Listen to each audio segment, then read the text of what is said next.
Good evening. I'll call to order the Thursday, March 8th, 2021 meeting of the Town North Andover Community Preservation Committee. I'll begin by reading Governor Baker's statement. Pursuant to Governor Baker's March 12th, 2020 order suspending certain provisions of the open meeting law, Mass General Laws, Chapter 30A, Section 18, and the Governor's March 15th, 2020 order imposing strict limitation on the number of people that may gather in one place, this meeting of the North Andover Community Preservation Committee will be conducted by remote participation to the greatest extent possible. Specific information in the general guidelines for remote participation by members of the public and or parties with a right and or requirement to attend this meeting can be found on the town's website at www.northandoverma.gov. For this meeting, members of the public who wish to watch the meeting may do so on their televisions by tuning to Comcast Channel 8, Verizon Channel 26, or online at www.northandovercam.org. No in-person attendance of members of the public will be permitted, but every effort will be made to ensure that the public can adequately access the proceedings in real time by technological means. In the event that we are unable to do so, despite best efforts, we'll post on the Town of North Andover website an audio or video recording, transcript, or other comprehensive record of the proceedings as soon as possible after the meeting. If the public would like to participate in the public meeting, please email your questions or comments prior to or during the meeting to dbeckley, D-B-E-C-K-L-E-Y, at northandoverma.gov. The question or comment will be provided to the committee before the meeting or read during the proceedings if received during or shortly before the meeting. Jillian has also asked that I do a roll call, which I've been neglecting to do for previous meetings. Just makes things a lot easier when taking the minutes. So Jack Maven. Here. Bill Callahan. Present. Rick Green. Here. John Simons. Here. And Dan Beckley is also here. I'm here. All right. Missing tonight are CJ Ganji, Terry Holland, and Tracy Watson. Okay, thanks everybody. So let's get into it then. Next on the agenda is our report to the town meeting voters that Dan put together. It should be in your packet for the meeting tonight. And Dan, if you wanted just to spend a few minutes on it for everyone. Yeah. So town council Suzanne had approached me and said she'd like for there to be a report for just a brief for town meeting voters to look over in more depth what we're proposing than what's offered in the warrant article typically. So this is pretty rough. Graphic design is not my strong suit. So if there's any like little nitpicky things, I'm happy to make changes, but also if there's bigger things or more information you think we should be including, we can definitely change that. I'm still waiting on some pictures and additional information from a couple of the projects, but it's just meant to be a little overview so that voters can see a little bit more information about what the CDC is doing and more about the projects than just the names. So any feedback's welcome. There's some revisions I know I'm going to be making between now and then, but this is generally information that will be on there, barring any feedback. Dan, when is the deadline that we have to get that into the clerk? Do you know? I do not know. I was not aware of. I'm sure there is a deadline, but I haven't heard anything about it. And Suzanne didn't indicate that it was particularly soon, and also town meeting did get pushed back a month or so. So there's that. Okay. That I can ask. Okay. Yeah. So would it be included in the warrant packet or? No, it wouldn't be included in the warrant packet. I'm not entirely sure what she had in mind. I think the intent is to distribute it separately as just kind of an informational brochure type thing. Yeah, I mean the past practice, particularly in years where there hasn't been anything that has been like what I'm going to call super major that would take focus is you put together a package like that. The clerk makes a bunch of copies, and they get put in the pile with all the presentations that other people have made, and then people pick them off. I think that's the right way to go, and provides a lot of transparency for people that want to delve into the detail. The other thing about this is that it functions like a template. So there's a spreadsheet separately where you can just update the numbers and it updates the graphs and the tables automatically. Just makes it easier for transferring this to whoever does it next. Okay. And for future years, so we have something that we can kind of plug and play. Okay. Yeah, I mean, Dan, one of the things you might not know is because I had, for a long period of time, actually kept a long spreadsheet of that, probably from the very beginning of the program till probably last year, that has a list of every single project, how much money, and then also has how much money we took in through the CPA, how much was the state reimbursement, and so forth. So, and then what were the, and so if I'll fish that out for you, it probably is worth updating. I mean, some of the, you probably want to do it a lot differently than I did it, because after 20 years worth, it become a hellaciously, complex spreadsheet. But, I think the value is in that some of the old data, that may be the only place where it exists. Yeah, I think that's a good point, John. That's maybe something we can kind of talk about as we maybe get some of our later agenda items, is making that information kind of in one digestible spot that's readily accessible to voters, probably through the town website and to the CPC page, I would think. There's probably some way for us to consolidate that, because it certainly no one's going to go back and look through old town meeting warrants to dig it all out. I mean, there's a sort of historical value, because I was going through, I have a box of old stuff and I started to go through it. And I've got like stuff from 2001 and 2002 in it that, I mean, it's like, wow, this is really pretty cool stuff, because you could see some of the brochures and things that people put together, because we were selling big land projects in those days. So it's kind of useful for the historical record, whether you use it or not. Agreed.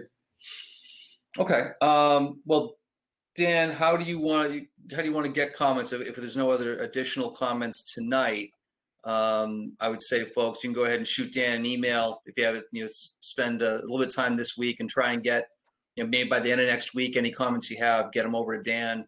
I don't know that we necessarily need to review them necessarily as a committee. I think, Dan, you can kind of take them as they come. Like, there won't be anything that's substantive in that sense, I wouldn't think. And most of this stuff was all derived from the earlier presentation that we did for Select Board in FinCom. So, okay, excellent. All right. Next up, kind of segueing into that, I did present to the Select Board on March 22nd, and I presented to the FinCom the following night, giving almost exactly the same presentation. For those of you who weren't bored enough to go ahead and watch, I think it was, I think they were well received. I think both committees were really happy with the work, happy with the projects. I think happy with the detail and kind of the thoughtfulness that we put in as a committee. So overall, I think they're well received. And I do think, it certainly helped going into both those presentations. That's the 20th year of CPA. And we were kind of able to wow them with some stats and some, a really big look back that frankly predated probably a lot of people on both committees. So I think that really helped for a nice, warm entry into any of the discussions. Not that there was any kind of pushback on any of our items. So I think we got a lot of compliments from the Select Board. There was a discussion, surrounding ways to help boost perhaps our affordable housing component. Was one of the ones that really stuck out from our Select Board discussion. I think when you look at the pie chart, you see that, I think affordable housing maybe has gotten 20% of the allocation, where open space has gotten more. And, frankly, sometimes it costs more when you look at the various items. Right, John? Yeah. Yeah. I mean, one thing, kind of in hindsight that I don't think we did, it's kind of hard to do because it's not directly under our books, but what people don't realize is that the largest project we did for affordable housing was the partnership we did with NOAA for the Stevens Corner project. And, there's 2 points that are interesting there. That's the only project that originally was voted down at town meeting, and it came back the next year and got approved. But the bigger thing is we kicked in like $1 million or so for that, but it leveraged another 10 million of contribution from other sources. So in fact, it's not quite as bad as it looks, because it was this art money is what made the project viable, basically. We were kind of a force multiplier there, John, right? That's interesting in perspective. Okay, that's good to know. Beyond that, we went to the finance committee again. We got similar discussions, really similar comments overall.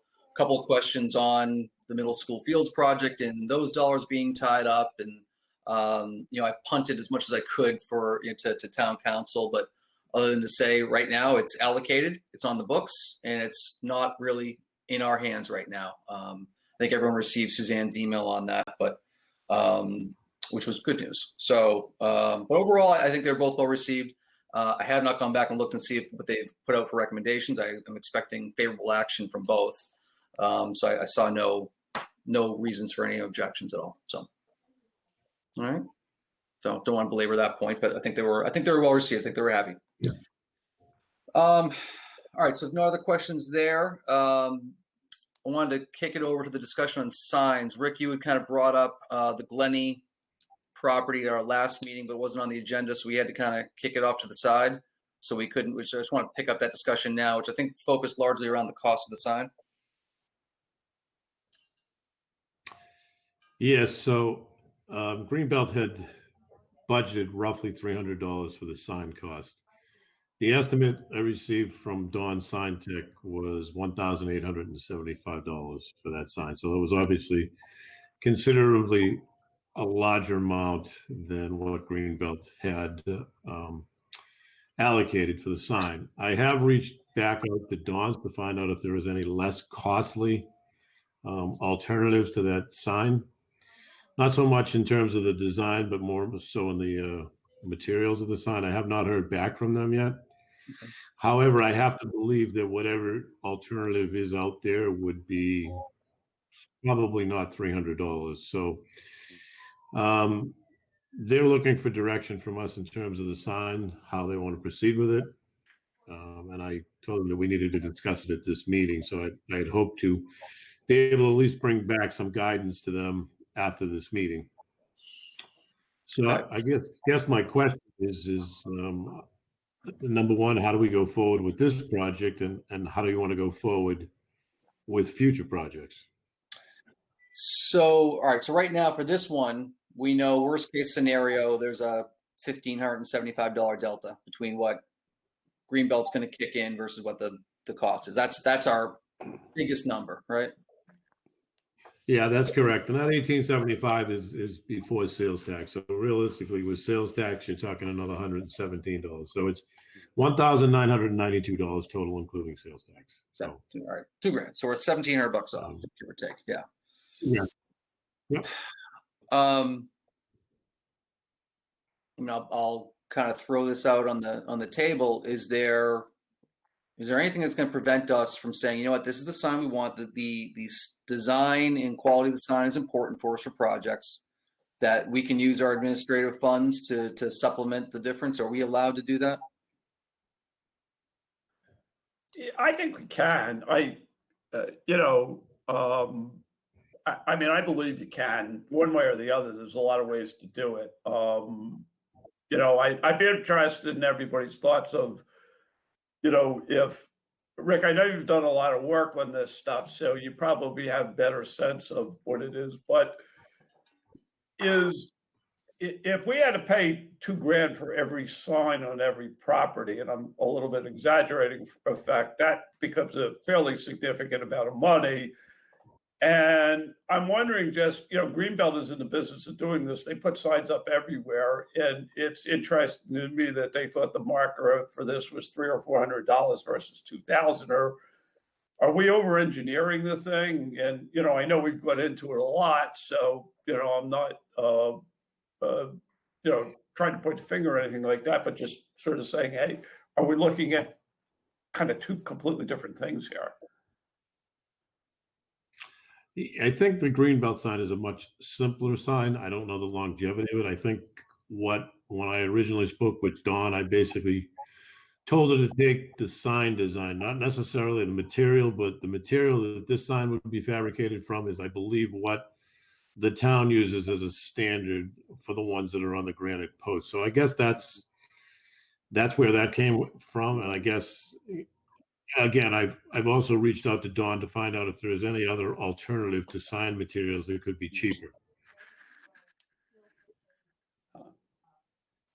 Yeah, I mean, I guess if we went back to Dawn and said, "What do we get for $300?" Would probably maybe a different. You know, can we keep the design, the look and feel the same, but you know, what do we get for $300? I'm wondering if that's. Yeah. I'm with John in a little bit sense of how are we so far off, you know, and maybe was Essex considering they weren't going to do granite, right? They were going to do maybe more of a simple wood. I think it was a flag hanging sign, correct?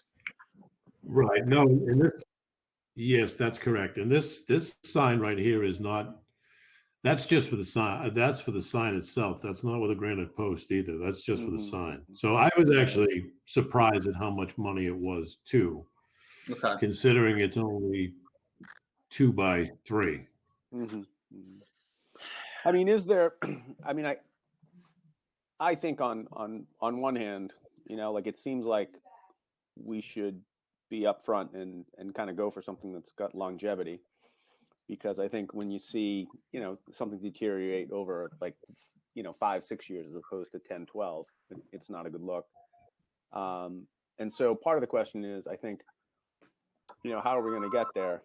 Is there any room for, you know, the town, like to DPW with sort of town dollars, you know, put the post in and kind of do that portion of it? And then, you know, we deliver the sign. You know, obviously, that's not a core competency of DPW, but I'm sure, you know, making the sign. But I'm sure DPW could put a post in concrete and so forth, and we could, you know, kind of split the cost between DPW and, you know, the sign maker. Well, to answer that, Bill, I think what they do now is the signs you see at either the town buildings or the athletic fields. What Dawn Sign Tech does, or through the town, is the DPW has one of their annual contractors, typically ARCO, get the granite posts, install the granite posts. Dawn Sign Tech fabricates the sign, and then it's installed by ARCO through the DPW. So then the 1,800 is really just for that portion, for the sign portion. That is just for the sign and the hanging bracket, yes. Which I do feel that it is expensive. Now that's a double-faced sign also. I mean, obviously there's cost savings if you went with a single-face sign, but I don't know that that's the intent we want. It's probably better to advertise a property from both directions, but again, that's another potential to save money. Yeah, I mean, again, I think the sentiment here, and I'm going to speak for everyone, is that we want to make sure we're doing it right, and we are, you know, getting the most bang for the buck on these things. But to John's point, which I think is a real valid one, we want this to become a signage program. I think this is more than just about a sign on the Glendy Woodlot. It's about, you know, a recurring theme of signs across the town for all the CPC projects. And it could run away from us kind of fast if we're not careful at the first. We want to maintain consistency. We want to develop that brand, right? Well, I guess maybe the other alternative might be an aluminum sign with sort of a laminate on the aluminum sign. I don't know. I can't speak to the longevity of that, but I'm sure it would last 10 plus years. You know, just a flat sign. Is that similar to what's being done on the playgrounds and being affixed to the fences there? I believe so. The playgrounds, I believe, also have the granite posts with the sign in them as well. Oh, they do. Okay, I thought they were doing. Yeah. I thought they're just attaching them to the fences. Okay. Well, I No, I think it think depends all on the the. playgrounds. Oh, sorry. Go ahead, Rick. I'll chime in afterwards. Nope, go ahead, Bill. I'm all set. I was going to say, I think when we talked last year to Laurie Burzlov and we did signs for the playground projects that we did, these are ones that I'm talking about that are located adjacent to schools in many cases. In those cases, I think we did an aluminum sign that like was kind of affixed to like a chain link fence. And then there are other playground signs which have the granite posts and a nice wooden sign, you know, kind of a more substantial for like a standalone like Drummond, where you know it's a big sign because it's a, you know, the whole location is a playground and that's the only reason you'd be there. Whereas the other ones located, you know, adjacent to schools are smaller and the school has a sign. So we're not trying to, you know, we don't want to compete with anything else.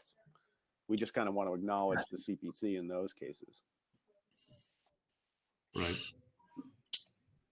You know, it feels like we're somewhere kind of in between the two, right? Where, you know, these properties don't necessarily warrant the celebration of a Drummond, right, or a McAvoy, but there's certainly more than maybe just a quick aluminum sign on the side of the fence. Is my general feeling, and I don't know. Maybe we table it, Rick, for one more month and see what.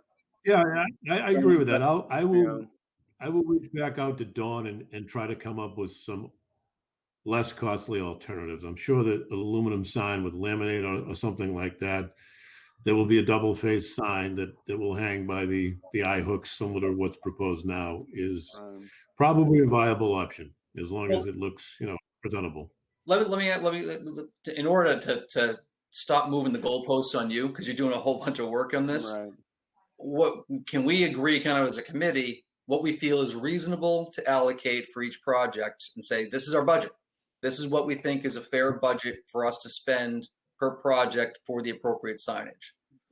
$500 is $1,000. I think we've got. You know, we saw what the playground signs cost. We see the quote for the Cadillac of signs. What do we feel is appropriate? And then that'll give Rick what he needs. Say, listen, Don, what do I get for $1,000 here with this design? Sure. This is what we have for budget, so he can stop kind of chasing his tail. Yeah, I think 1,000 sounds about right to me. You know. Yeah, just one other thought, and again, I'm not at all trying to boil the ocean, but I don't know, Rick, did you ever go in and look at the Community Preservation Coalition website? Because they have, good grief, they have a ton of signs. And, you know, some of them are really pretty slick. Some of them are more basic. You know, again, I don't know if that helps at all or just makes it more complicated.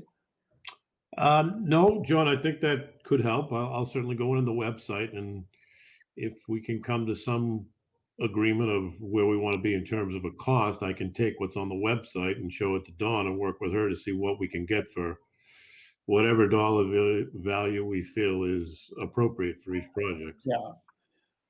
Yeah, I mean, some of them I just flipped over to it right now. There's a thing that says gallery of CPA project signs, and some of them are, you know, look to be fairly expensive, but they look to be for major projects. And then some of them look to be, you know, pretty modest, but it might give you some ideas. Okay, sure. Do we have a dollar value in mind? Is 1,000 fair, or are we looking between, you know, 800 or?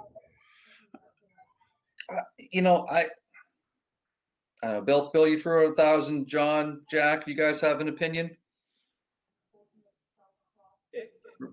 Yeah, 1,000 seems to me to be reasonable for what I'm going to call a real project. There may be some smaller ones that you could do less on, but I think that's a good number. I mean, it sounds like it might be a good number if what Rick has done is given us if the people that are giving us the estimates are giving us a fair price. I mean, I don't know if we would bid this out or source this. Right. Maybe the town hall can help us do that. I don't know, but it, you know, if we can get to what we believe is a fair price, maybe putting specifications out to several sign manufacturers. I'm just throwing this out. You know, it's just common sense stuff. Yeah, I mean, But you know, go ahead. I think like we had talked at one point about maybe we should try to do it, you know, a comprehensive ask to get signage for all of these, and we have to figure out how we do that. Like as a, you know, does a private citizen kind of come forward with a petition in 1 year and say like, I'd like to fund, you know, signs for CPC, for the CPC projects all over town. And then we go through, like you said, a sourcing exercise where we, you know, go out to bid and we develop, you know, the committee could develop the specification, you know, or whoever, the applicant could develop a specification, and then we go out to bid. And I don't know the specifics on if it's CPC funded, if it all has to be bid, you know, through the town according to all the, you know, the procedures involved in that. But, you know, that might kind of get us a competitive price for doing this in a comprehensive way and kind of take care of it all at once, as opposed to trying to game it, you know, project by project. You know, because the other way we could do it too is just put an allowance in every project going forward. But, you know, I think the benefit in kind of doing it all at once is we could come up with a specification. We could update all the properties so that they have the same, you know, that we have consistent signage and a brand all over town. And then we also have a template for every project going forward. And, you know, and perhaps we could bake that into the sourcing exercise to say, hey, if we come back to you in the next 5 years, what's your price for a 2x3 sign, you know, for the next couple of, however long the procurement law allows us to keep the pricing fixed. I know DPW buys quite a few signs, probably the most in town, and I would be surprised if they didn't have some resources to, you know, give us like example specifications for a sign that might be similar to what we're looking for, and you know, they could probably help us with graphics and the specifications too. I wouldn't mind inquiring with them and find out, you know, what they have that could help us in that regard.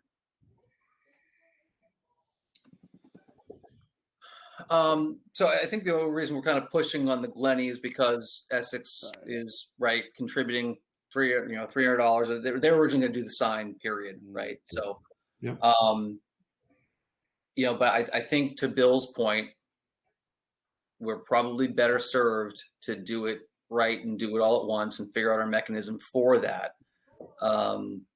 Is the Greenbelt going to hang on if we come back and say, okay, can you kick over $300 and we'll hold for it? We're going to figure out an overall comprehensive sign package.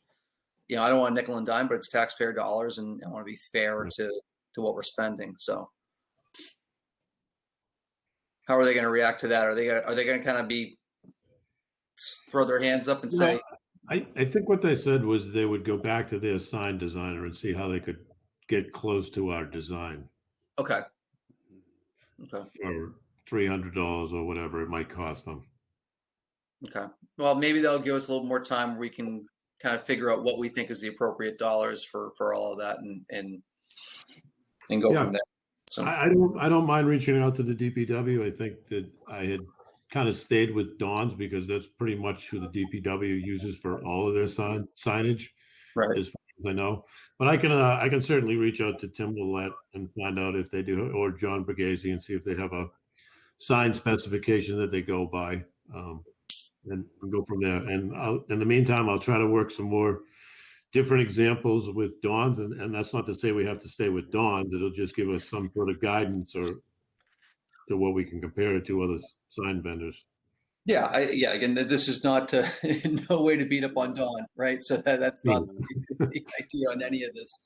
Right. But I think I think the point's well taken. So I guess, Bill, that does kind of lead into the bigger discussion on signage, right? On a project for signs. And I think you alluded to, does a private citizen or a committee come together and say, hey, we want to put together a sign project for CPC?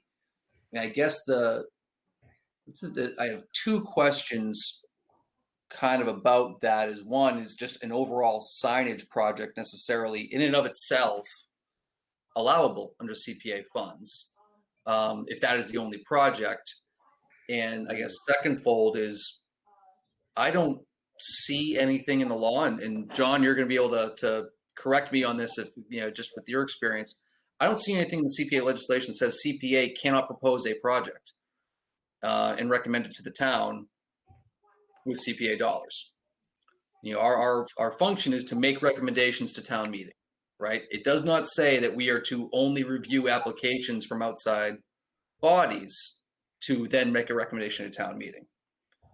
It says we should be studying the needs, making these recommendations. And if our recommendation is we believe that properties and projects around town should have the appropriate signage as appropriate use of CPA dollars, it's still put back to the taxpayers as a part of town meeting. So maybe I'm, walking a razor's edge. I don't know. John, correct me if I'm wrong. I don't think there's any prohibition of doing it. I think we've sort of moved away from that over the years because we've done it on some large material projects. Because I know I wrote up a few for some of the land projects in the past, and I think we wanted to get away from it. I mean, I don't think it would be at all difficult to have somebody who we know who would be willing to take that on and that we could work with. I think but I think it's cleaner if we have another sponsor. I don't think we could do it ourselves, but I think it just works better. The optics work better if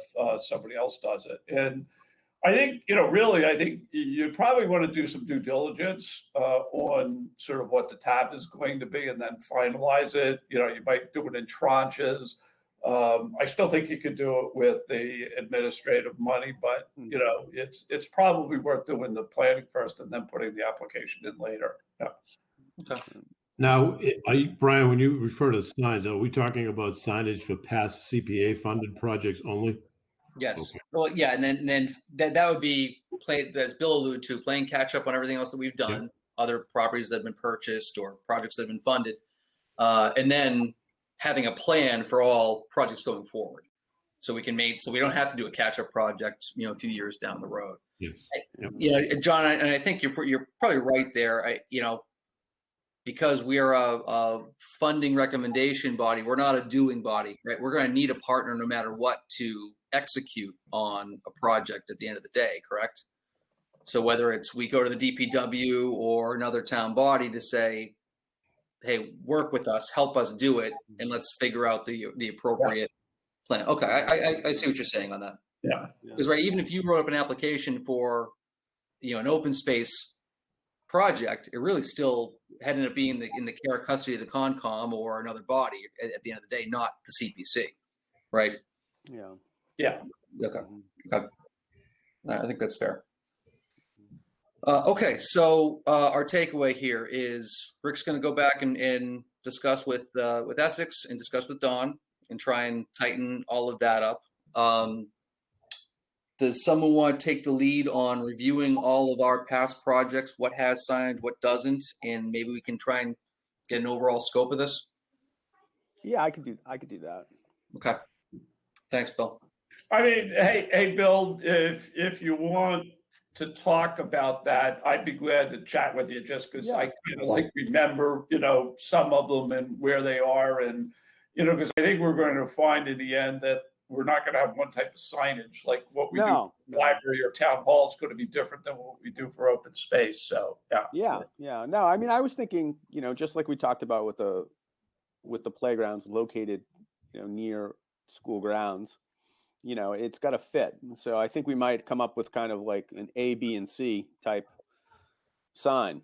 If it's an open space project, affordable housing project, historic preservation project, we're going to want to be sensitive to the nature of the project and, the size, and so Yeah. forth. But I think if we get it all laid out, and I feel bad, Rick, because I know you've done a lot of work on one sign, but it's kind of like, how are you ever really going to arrive at what the cost of the sign is until you do an RFP for it? And, if you don't do it at scale, you're going to get, sure, yeah, I can put a sign up for $3,000 if it's one, but if I do 40, it might be $800, All right, thanks, Bill, for taking. I'm chuckling to myself here, saying, "Are we going to put a sign on the Brad Street Memorial?" So yeah. Well, or are you going to put a sign on the town records? Yeah. Exactly. So, all right, Bill, thanks for taking the lead. I'll also shoot over to you, my spreadsheet that I kind of compiled as well, and you can match up with John's notes, and we'll go from there. Great. All right, thank you guys, Rick. And again, thank you for your continued efforts on this. So. All right, next on the agenda, the Usler property, which I think we tabled for a couple of meetings as we were going through our funding cycle. Bill, I know you wanted to bring it up and kind of pick up where we left off on regarding the parking, non-parking trailhead. What your thoughts are there, Bill? Yeah, I mean, listen, it went up to planning and it didn't, it's not going to be an easy sort of thing. And it doesn't seem like there's a big appetite to push forward with that. But I do think, consistent and kind of having gone back and looked at, what was proposed at the time, looking at the master plan, thinking about this and trying to figure out how we put it to bed. I think, if a parking lot is not appropriate, I do think a trailhead could be appropriate from there. And, maybe we tie it up by saying that we just have, a path off of Osgood Street with some signage and, another entry point into the trail network there. And, that we could,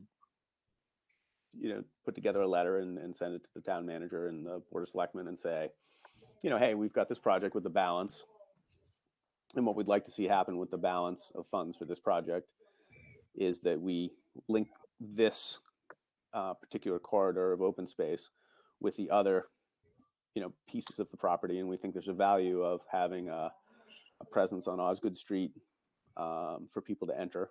When you think of the amount of people who walk on Osgood Street, the cross-country team and different groups in the high school that would have easy access into that trail network without going up to, Stevens. We think there'd be some value at just putting a trailhead there and calling it a day from there. So it's identified, it's accessible, and it's connected to the rest of the network. Jack, and you had mentioned you'd had some conversations with Phonet at one point. Yeah, I did. It was about a month ago by now.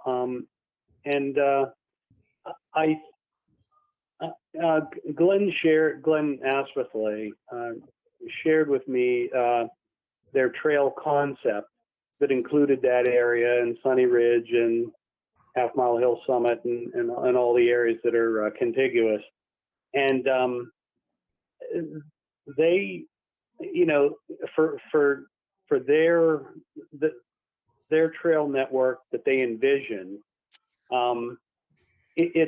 they're not very interested in having a parking area right there on Osgood Street.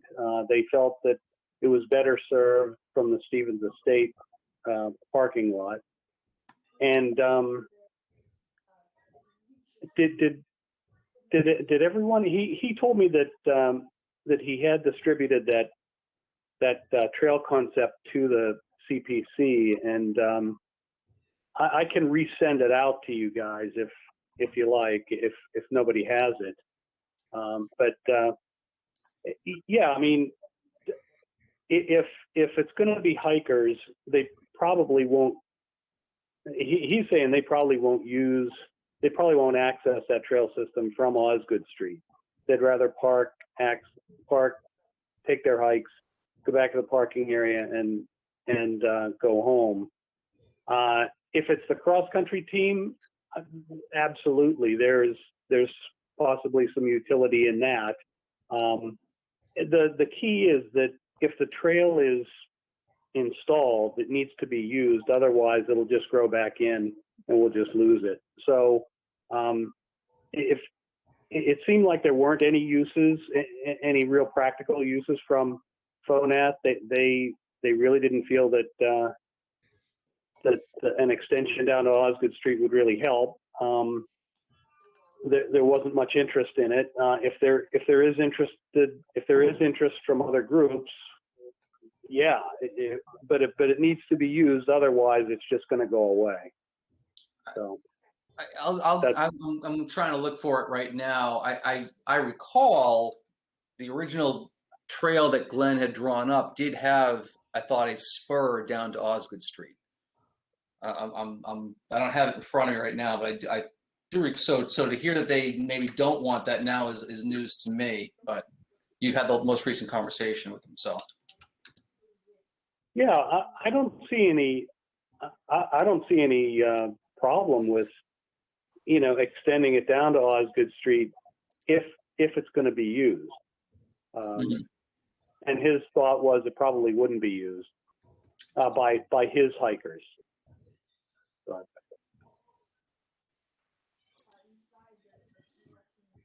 Okay.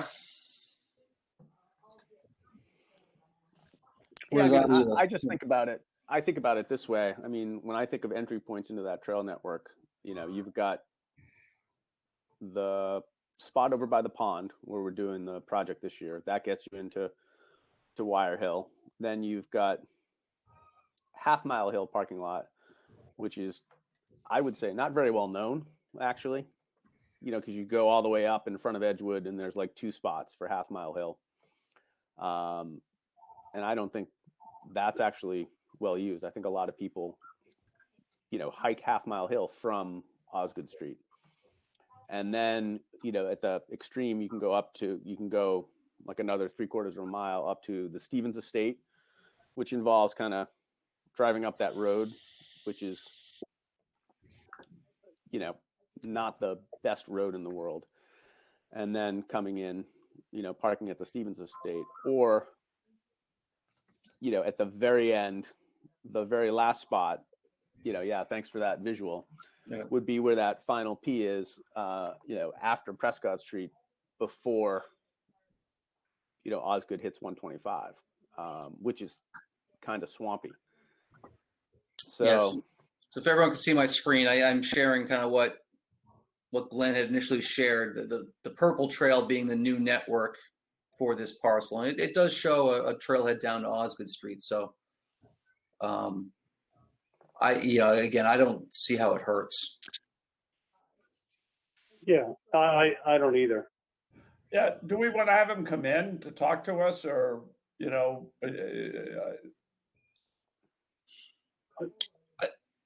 I think that's probably fair, since they're going to have to execute on it ultimately, right? I mean, I assume FONAT and Jack the Concom, who as the custodial body of this property, are the ones who are going to have to really act on it. I think it's fair to. I'd rather not make a decision in a vacuum. I know what we want to see, and so far, let's take the parking lot portion out of it. What's being displayed here, I think, Bill, is consistent with what you're asking for, right? Right. Yeah. No, I think that's really it. Why don't I plan to invite Glenn in for a discussion on it then? Jack, do you know if any of the stuff in purple has been constructed? That I don't know, John. Okay. So, John, the existing, where my mouse is running here, right along the Sunny Ridge property, that exists today. That's the road. That's the existing path, right? That's existed. Correct. Forever. Yeah. Correct. I'm just curious if any of the other paths through the Usler property were actually ever built.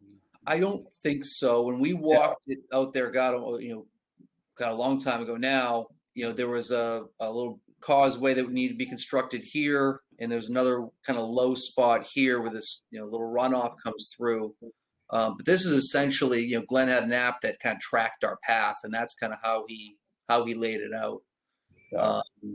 So I don't, to my knowledge, I think Terry would know. Terry goes over here quite often, but I'm not aware.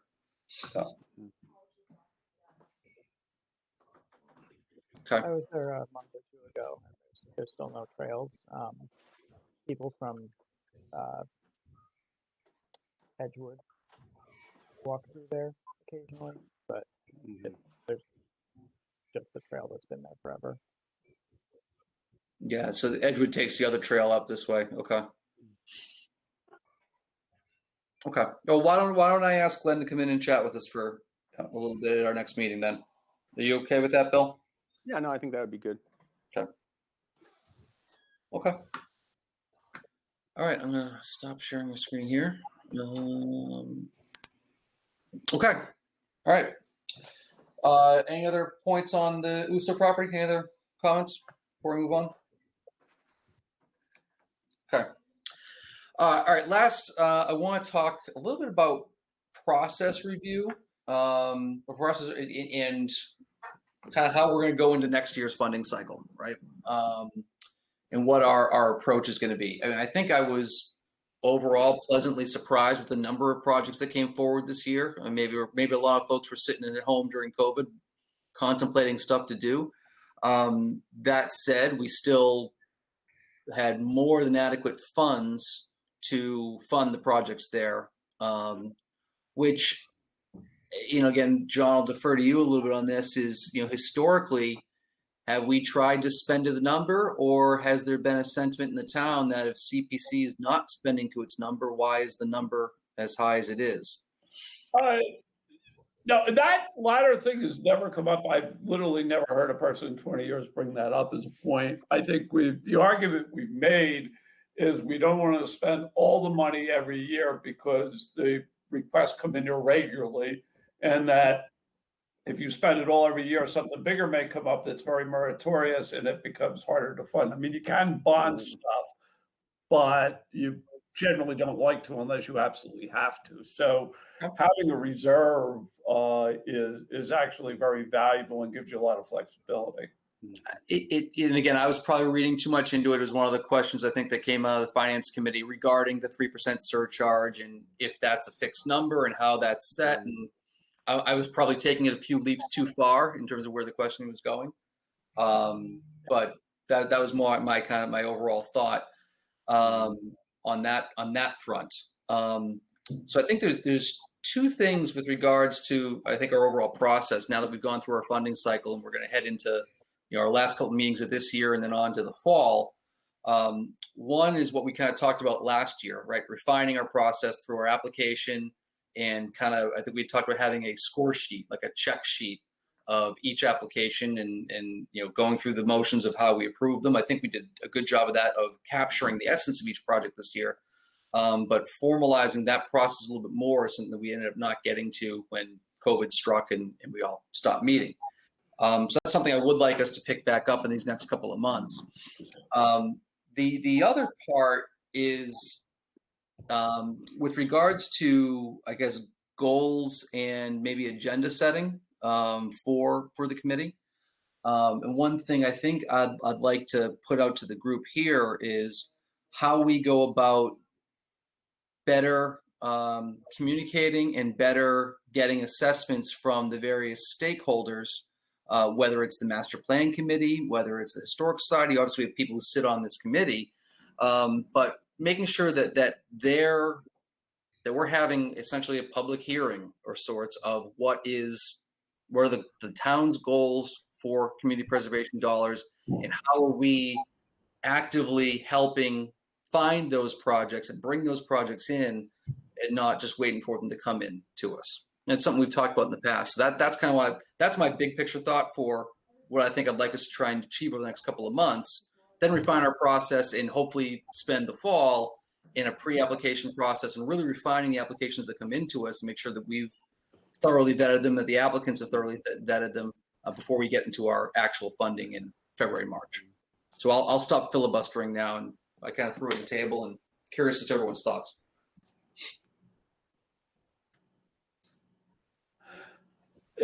Yeah, Brian, I think it's good. I mean, if you think about it, there's several entities that we know from time to time request projects. I mean, if you think about it, Stevens Estate has done a lot over the years. The library's done a lot over the years.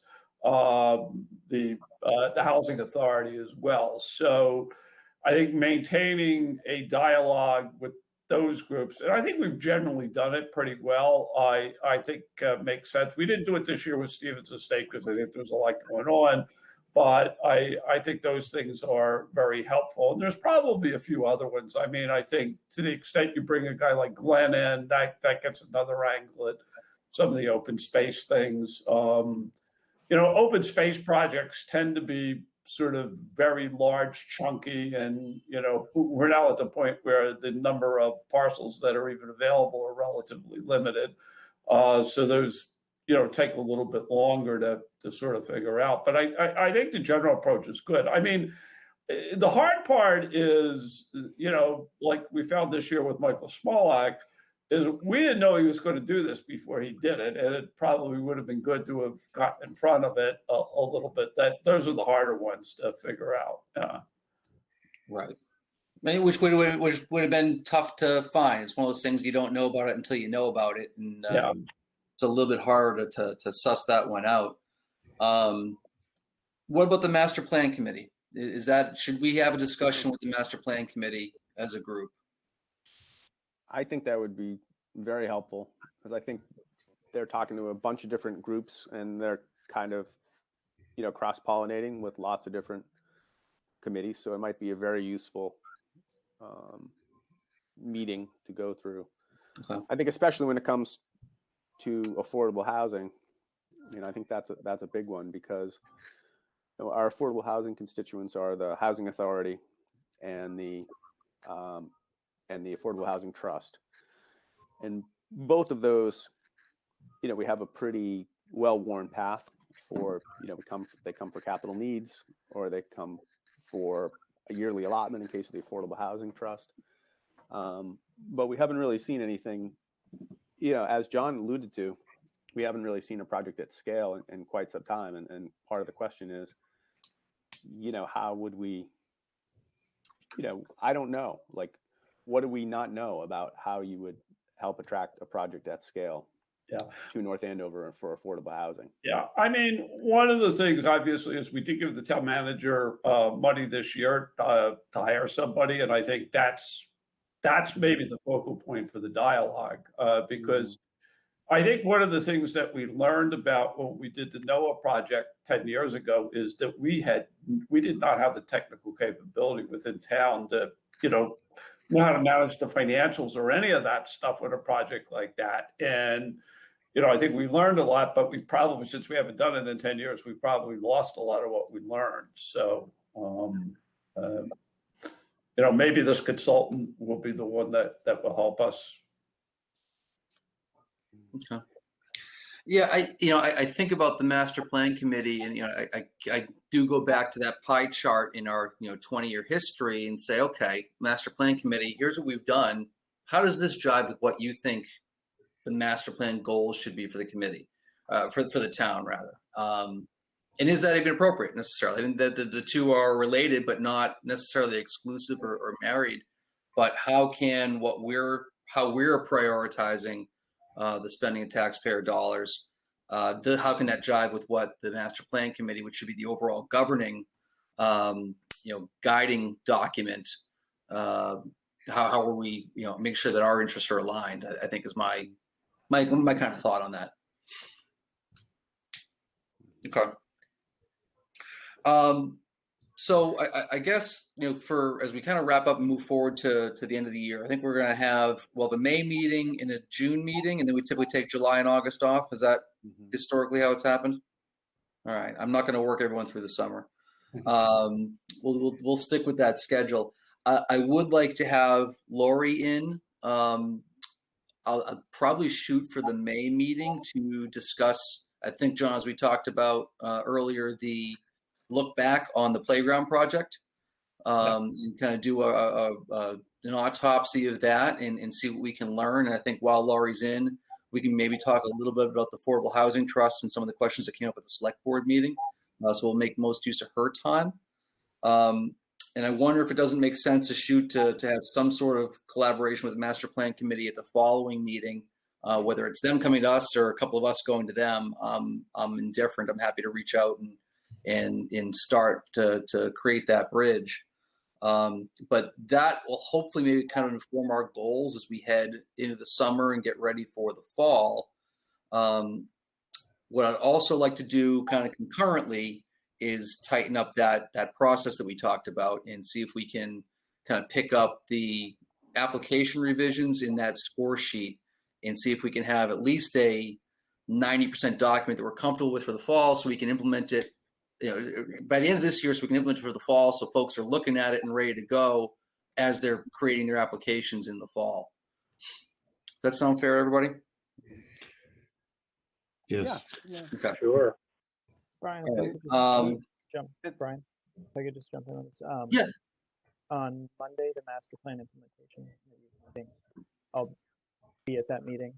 Are you having trouble hearing me? Yeah, a little bit. Yeah, you're breaking up a little bit.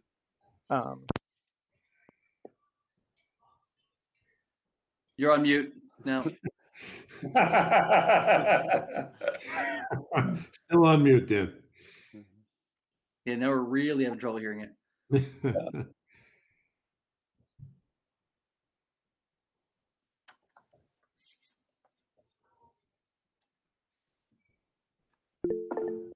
Yeah, the mic isn't working. Well, plug your headset back in. It was working. It was just kind of choppy. That's all.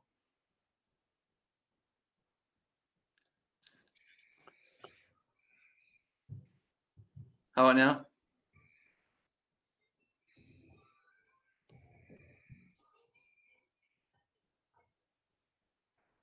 It's in the settings. There we go. All right. So master plan implementation committee meeting on Monday. I'll be there. What they have been doing is they've set up teams of the different sort of master plan goal elements, I guess, and have been sending a couple people off to different departments and committees to review relevant like goals that are relevant to them. Though since CBC covers a larger area, it might make sense for you guys or one of you to go to them. But I can gauge whether or not they'd like to send someone to this committee or have you guys at their next. They also only meet once a month, but they have priorities that they've laid out for the year that I'm sure there's definitely some overlap with CPC, so I'm sure they would be happy to. Yeah, if you could bring that up. I mean, I think we're on this end. I'll speak for the group. I think we're indifferent whether it's a home game or away game. We're happy to have that dialogue. So maybe just take their temperature and see what they'd like to do. And the other thing I want to say is just at the end of last year, I had put together some sample application updates and sort of overview of what different towns are doing with their application process, and so I can synthesize that into a. That'd be great. If you wouldn't mind doing that and then maybe sending it around to the committee so folks can digest it a little bit, and we'll plan to discuss at our next meeting with some comments and see if we can get it all tightened up. That's good. That sounds good for everybody. Yeah, sounds good. And then the only other thing I had a question about, I was looking at the open space plan for the town. And one of the things I would, I understand some of the different programs like the 61A and different programs like that allow land to be placed into a different taxable category and then gives the town the right of first offer or first refusal to purchase it. I think it might be good to get kind of for a primer on that, in case one of these, and these are things, again, that are outside of our control, but I think, it's something that might be good, when we're in this phase after funding to get a good understanding of. So if something, if one of these properties comes up, it's not our first look. We're not learning on the fly. And I don't know if that's, Suzanne or someone on that. I mean, what I would sort of recommend there is there's a group forming that through the North Andover Improvement Society. What they're trying to do is, this is something that I've talked about with people for a really long time, is potentially setting up a land trust in North Andover. And it's basically, part of what it does is to create the expertise and the ability to understand all those rules, related to 61A and so forth. And I think something like that would be a good idea to bring them in. I mean, I think that's something that, for example, Glenn is a little bit involved in it, but there's a few other people that have invested a lot of time and effort in it. Just by way of history, there are actually 2 projects that North Andover has purchased that were under 61A right of first refusal. Sunny Ridge was one of them, and the other one was even before CPA, the Mazarenko property. So we've done it, but you're right, Bill. The problem with those is the clock starts ticking. And, ideally what you want to do is you want to get in front of those things because you don't want to be put in a situation where you're running against the clock. Right. Okay. Yeah, the North Andover Improvement Society, is that the group, John, that's taking transfer one of the CRT parcels on Academy Road? Yeah. So I think that's really where some of the expertise lies in this area, and but it's definitely worth having a conversation. Mm-hmm. Okay. Should someone from the Improvement Society come in and talk with us? Is that? Yeah, I mean, I can talk to Brad Wakeman because he's the one who's doing most of the heavy lifting for that. So yeah. Mm-hmm. And then how does it work? Like when most of the time on 61A, does the right go to the town as the purchaser, or it's you have the right to take the option, or you have the right to assign it. In some cases, that gets you over, the timing issue of having somebody else exercise the option in your behalf, and then you vote on it at your next town meeting. I mean, that's, we've done things with. We might have actually done that in one case with Trust for Public Land, but that's why having this partnership we have with Greenbelt helps, because you could actually talk to them about it. I mean, they will do that if they know the deal's going to get done. They'll take a position, but they don't want to take too much risk on it. Right. Okay. Well, I think we'll plan to have them in and have a discussion. Okay. All right, John, I see you have company. You still only get one vote. My helper here, yeah. I have my helper, yeah. Good. All right. Well, I think we're just about done at that point. Sorry. So we have our plan for on the application edits that Dan took care of. So anything else on process review or anything else you guys wanted to discuss while it's on the table right now? Okay, great. Next, minutes from March 11th. Someone make a motion. Motion to approve the minutes from the March 11th meeting as written. Second? All right, motion by Bill, seconded by Rick. All right, roll call vote. Jack? Yes. Bill? Yes. John? Yes. Rick?